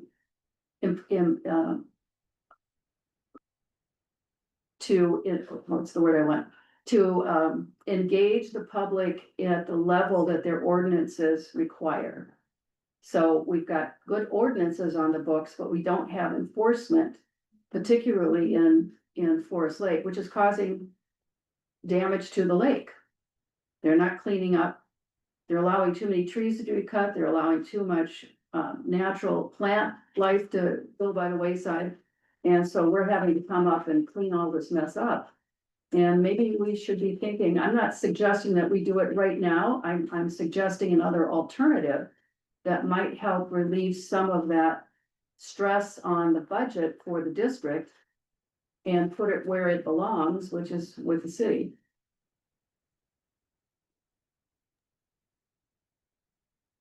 Maybe this would be a good time to talk about some of the project planning, and I could pull up this other, workbook that we had put together. And it talks about, the projects in each of the 4 lake management districts. And if the board would like, I could speak about this for just a minute and talk about the projects and water quality improvements. ahead. Okay, thank you. For Little Comfort Lake, the board discussed potential delistings at the last board meeting. Little Comfort Lake is very close to meeting those water quality goals. We would still like to achieve some more nutrient load reductions in order to make sure that it stays at that good level, but the water quality's been in generally good shape. We've done a lot of upstream improvements there, and we have grants covering 2 big projects in the Little Comfort Lake watershed district. And so as far as the budgetary impact, there's a little bit of match funds for these 2, but these are all, 90% covered by grants. And we're going to be able to do these 2 big projects, 45 pounds per year reduction, 80 pounds per year reduction to improve Little Comfort Lake. And so that's grant funded. And so there is some match funds we need to budget for. But as far as like this big budget that we're looking at, and that local spend, what the levy needs to go toward, these are relatively small. And then as far as Comfort Lake, we just submitted Comfort Lake to be delisted. The board discussed that at the last board meeting. And we've had conversations with MPCA, and there's a very good chance that Comfort Lake will be delisted this time next year. So taken off the impaired waters list. This has been the sub-watershed where we have done the most stormwater projects. We've tried tallying those up. It's about 28 pounds per year. There was that Broadway Avenue iron enhanced sand filter in the downtown area. This was the first area where we've done enhanced street sweeping. And so that was the city of Forest Lake. And now the city of Wyoming is also doing enhanced street sweeping. So receiving that benefit too. There's the Bixby Park project, the Target retrofits, the Sunrise River, wetland enhancement, 3 big kind of capital projects that result in phosphorus and sediment load reductions there. Plus all of the other upstream improvements that we've been doing throughout the watershed. And that's, showing in the water quality data that we've been taking and kind of the reasoning why we could put it forward for delisting. We have a grant, like I said, for that Little Comfort Lake project, which will result in an improvement for Comfort Lake. We also have a grant for a project just upstream of Comfort Lake off Goodwin Avenue. That one, as far as this expense revenue problem, our staff time is providing all of the match for that grant. So all of the engineering, all of the construction for this grant is totally grant covered. So, in terms of the budget, this is a pretty good deal. We're able to get this project in the ground. But it's not contributing to the sort of this issue we're seeing with the expense revenue breakout in the 2026 budget. And then all of these projects that we want to do in the future, the green belt, the floodplain, there is a way that we could do this. And in the way that the budget is currently set up is that we will be applying for grants and try to make it so that those grants are covering all of the engineering, design, and permitting and all that stuff and all of the construction. And then if we just kind of budget for that staff time, we can use that as the leverage. And so that's what we have done with these 2 Lessard SAMS grants. So if we are able to get the Greenbelt Lessard SAMS grant, we just need to budget for the staff time. And then all of the engineering, all of the easement and acquisition costs are going to be covered by the grant. So again, as far as, this expense revenue, differential, those type of things aren't the big problem there. The things that are really costing those local dollars that there aren't grants for are going to be, those operational costs, the operations and maintenance, administration, the education and outreach, local costs, the materials and events and things like that. And so, I think those are the things that those are district-wide initiatives. So in terms of those improvements dedicated to Comfort Lake and Little Comfort Lake, I would say those are largely grant covered and not a huge contributor to expense revenue. Yeah, and that's the way it should be, because that's the way we approach it in every sub-watershed. So that is a continuation of past practice, and I would expect that. I think the difficulty also is when we talk about these things in two separate ways, it gets extremely confusing. Like if we look at page 2 of your big, the big one with the graphs. Mhm. You've got expenses budgeted at 4,700,000, I'll just round here. And we've got earned revenues from 3,726,000. There's a big difference. That's just what Manager Bakke was talking about before. So if you have loan availability that is already available to us, I think it would be really helpful if you did a separate chart that showed us, when those grants are going to be available, if they're available, if they're on hand. And then what that pie chart on the right, or that column chart shows on the right-hand side for revenue, how it looks when you're actually applying all of those grants that you just talked about that will be available. Grants, all of the earned grant revenue is in there. It doesn't include loans. So when it comes to grants, we don't have to pay it back. If we were to add loans to this, then we are going to need to pay that back. And it really adds up in those future years. Yes, it does, but it's a source that's available to us that's very inexpensive. And we have to budget for those years forward. And if we do it on a consistent basis, then we should have excesses that help pay for the newer, as the old loans drop off, the new ones have availability to cover their expenses or their paybacks. So. Well, I think, But we're talking about $1 million here. Yeah, but I think what she's asking you, Emily, is that, let's take, for example, we've got $285,000 of unearned grants in the implementation area. If we were gonna add that into the revenue column over here on your book bar chart, that would make it almost $4 million of revenue, but you'd have to add the cost for that program on the expense side, right? Because it's not in there Yep. now, Yep, correct?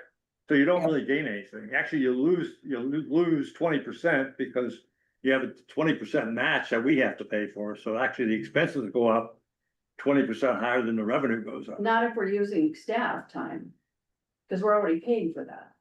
True. So you don't increase your So output. then you just break even. Yeah, which Yeah. is what you want, you know? No, you're still gonna have $1 million difference, Well, if we don't have enough to make those payments to the loan, I guess that's what I was getting at. is but I that- think a loan, we But- would be able to make the payments for that loan if we had another loan for next year. Part of it. Oh, I agree. Yeah. I'm saying it's been a very good tool for us to use. We just have to make sure that we're budgeting enough to cover those payments. And we're right kind of in the middle when we've got 3 or 4, that we're Yeah. paying for. So, Madam President, managers, I just think on that, so I think it is possible, and I've talked to Emily about this before, using the loan to help repay the loan, you're just deferring, but that's fine. Time value of money as such is still, future property owners will help, will benefit and help pay for that. But I would just advise against an amount larger than our actual repayment. Right, I agree. We need to chip away at different areas like we Correct. started to do. Yeah. And we all need to raise the levy.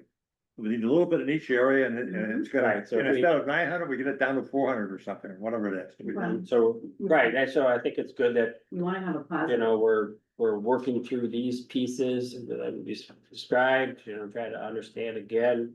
We've, where's that 80-20 rule? What are the things that are getting us the best return on our investment? We haven't really covered this, but there is another option that the board has not discussed at this time yet either, though. That's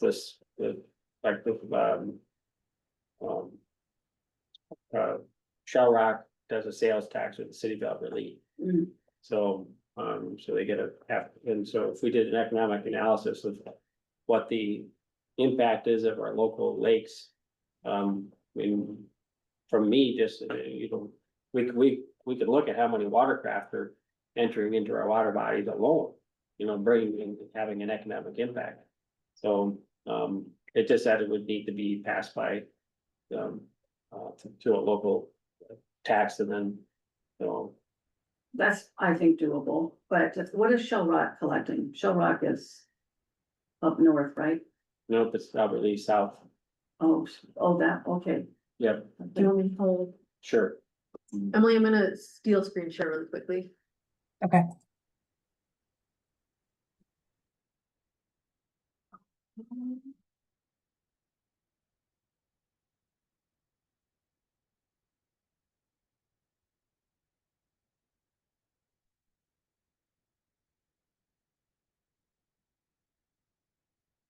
We're looking at bringing in roughly $1 million a year. Wow. How How did big is our your area though? Yeah, how did City of that? Alberta. Huh? City of Alberta, Well, that's way bigger than us, so. And correct. Maybe not richer than ours, though. We have a pretty high per capita. That doesn't count all the tourists coming in too, though.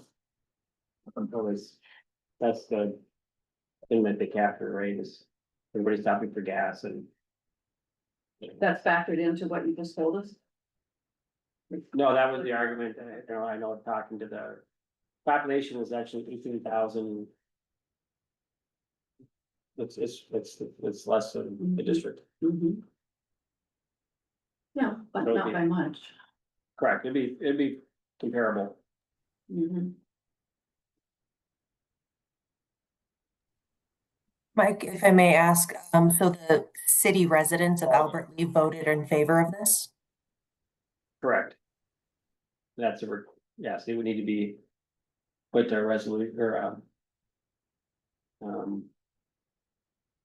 it would need to be voted on Yes. And then both counties, or both, two of both counties would have to agree to it too. Not right? necessarily, I mean, you'd probably. Well, I don't know if you can geofence the tax. But They do it for everything else. yes, it could, right,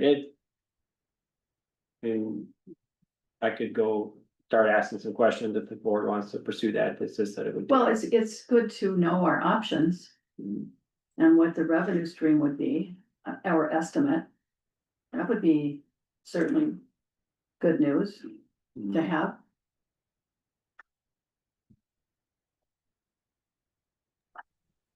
Can I make, Manager Anderson, can I make a comment? Yes. Manager Loaf, go ahead. I think you kind of alluded to this already, but you know, we're continuing to borrow money to pay for Mhm. projects, and then now we have a situation where we're having to pay back those loans, and we're in kind of a box, and you know, whether we reduce our expenses or raise the levy or apply a city or county tax, I think we're at some point just going to have to be courageous enough to look at the levy or the sales tax option. But if I recall, when we were looking at the levy, I think you and I wanted to increase it more than the board as a collective decided to do. And the concern was the pushback we might get from, you know, raising the levy more than we did. But to go to a city or county tax, I feel like we're going to have the same, if not more, pushback maybe Mhm. than we would if we had just increased the levy. So, Well, that's good input, and I think, you know, that's what the purpose of this meeting is to get stuff out on the table. So that as we progress in the summer toward a budget, that we all agree on, we're not leaving any idea off the table. So, I appreciate that comment, that's been my belief, obviously. All along is that we have these periods, they usually come with the sub-watershed approach, so that we finish one sub-watershed. We then have a kick up in funding so that we can go after all of the ecosystem issues in that sub-watershed. Now we have more grants available than we did in the beginning.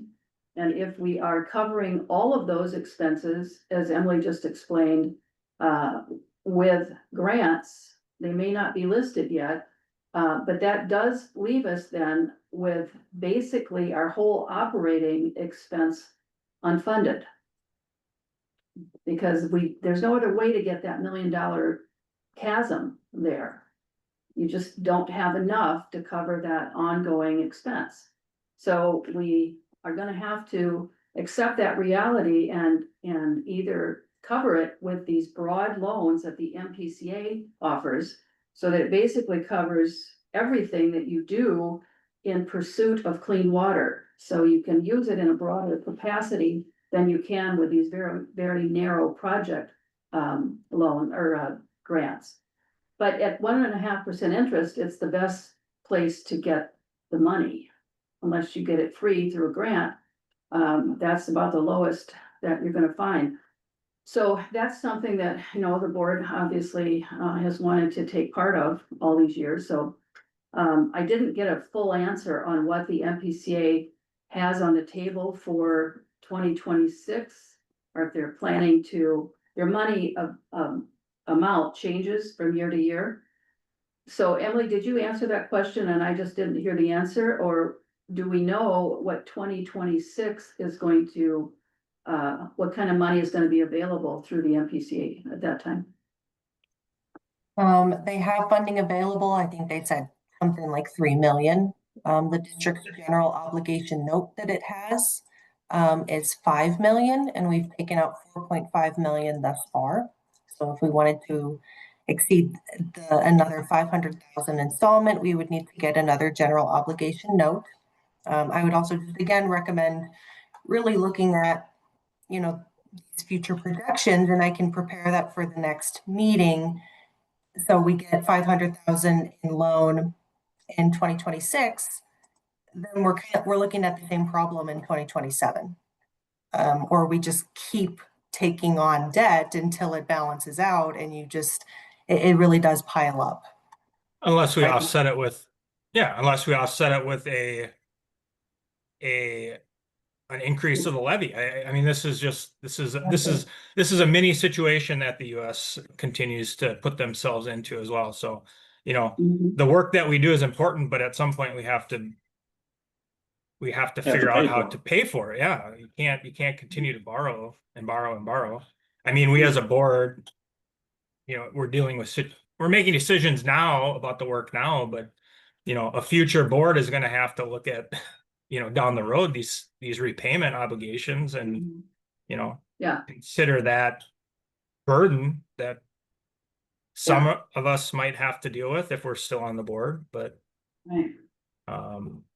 yeah, it's a difficult situation if we want to continue to do great work. I mean, we actually reduced our budget because we're kind of transitioning from a project standpoint, less projects, but that's the decision that we made as a board, and we have to figure out how to move forward with that decision. Yeah. I would have preferred that we saved that until all the projects were done, but the point is that we're going to run out of big projects too. Because we've handled them in all of the sub watersheds and we're finishing up, we've done some of the work in Little and Big, but we're going to be finishing that up in the next 2 to 3 years. And then there aren't really any big projects left at that close level. We're going to be dealing with the floodplain, and we're going to be dealing with the open spaces, and that's pretty much around the entire district. Those are more district-wide projects and long-term projects. One of the things that I meant to ask about, and I don't think I did, was have we talked to our community leaders about where they're at with their floodplain set aside, or what are their plans for handling that so that we're not colliding with them? We need to be aware of what they already have on the books so that before we spend a lot of time and energy, we know what that is and where we can come in to help if we need to. Mike, that's questions really for you, I guess. Well, we have our quarterly meetings, I think for this date, Emily, you can correct me, but, I think that largely, all of our partners are just looking to the district as technical experts to move forward with these and then present opportunities or options, but We should probably get something in writing so that we know for sure what their plans are, if they have any, or if they are relying on us before we spend too much time and money pursuing something that may not be needed. I could add too. So we've adopted or accepted the all hazard mitigation plans from both of our counties. And so those talk about coordination with Comfort Lake Forest Lake Watershed District. And it is kind of like what Mike said of looking to collaborate. So we're working on this flood resiliency action plan right now, and then bringing that to the partners and looking for funding and shared objectives. Mhm. There's a lot of opportunity there. Is that at the county level or at the city level? The all hazard mitigation plans are at the county level, but they also have plans for the cities, like they break them out. Okay. Interesting. Well, let's make sure we have accurate information so we know what's ahead for that. I'm sure that there's gonna be grants that will cover those types of projects though. So I don't think that's something we have to worry about levying. okay, thank you, Andrew. Anderson, will staff, are individually, assigned to different Mhm. LGUs, so I'll coordinate with Emily, we'll look to see what they have online and or communicate directly with Mhm. administrators or other staff to get that information. Okay, Well, it's 8 o'clock. I think we've had a really good introduction to this preliminary budget.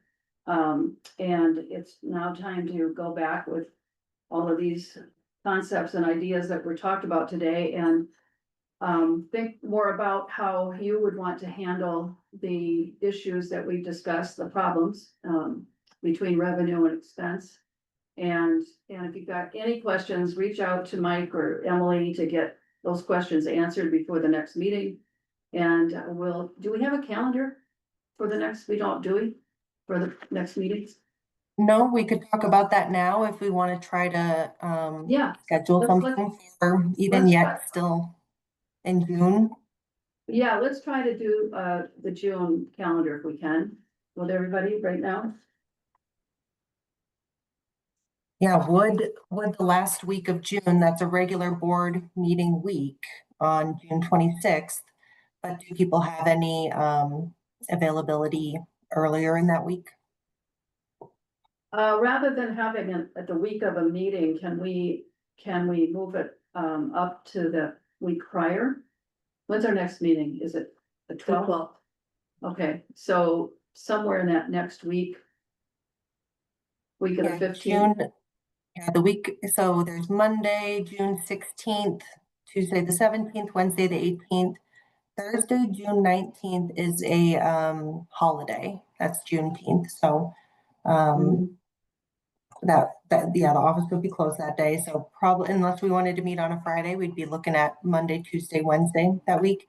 And there is a citizen advisory committee at the office from 5 to 6 p.m. on Tuesday, June 17th.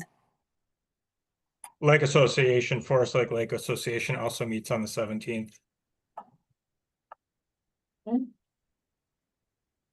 So the week of the 16th is A Monday. a Monday, okay. And Forest Lake is on Tuesday, is that right? Forest Lake Yes. Association, yes. Okay, yeah, I have appointments on the 17th, so I can't make that date, but all the other days are open for me.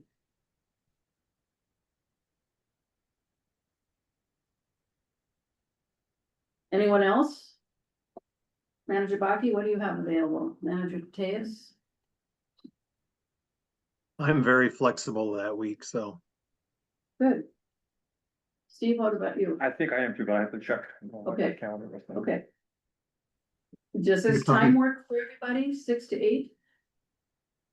What's that, Wednesday or, No, any day. I mean, I'm just oh, talking 6 to about. 8 is fine, yeah. Yeah.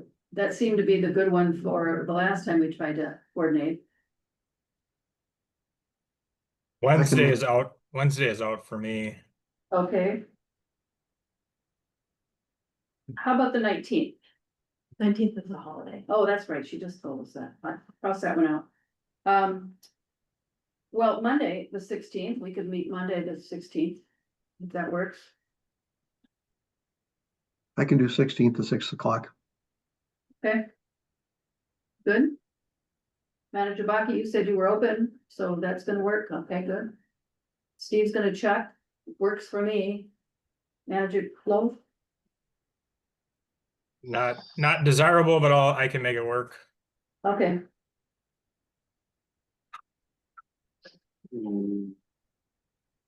16th, that doesn't work for you? it may be questionable. Grace says. Going to lacrosse, so she wants me to. Well, tell her she can't have a life. You know, it's the like Forest Lake Watershed District first Hey, and always. I don't know what time we'll be done and returning, but would be close. Well, we want you here for a budget discussion, so, Yeah, yeah, I think it'd be it'd be pressing it. okay, My apologies. So close. I mean, I guess I could call in probably or do something like that. We'd probably be traveling back, yeah. like at least for the first part. I'm gonna do that. Have her drive and I can remote in. I could, I mean. What about Friday?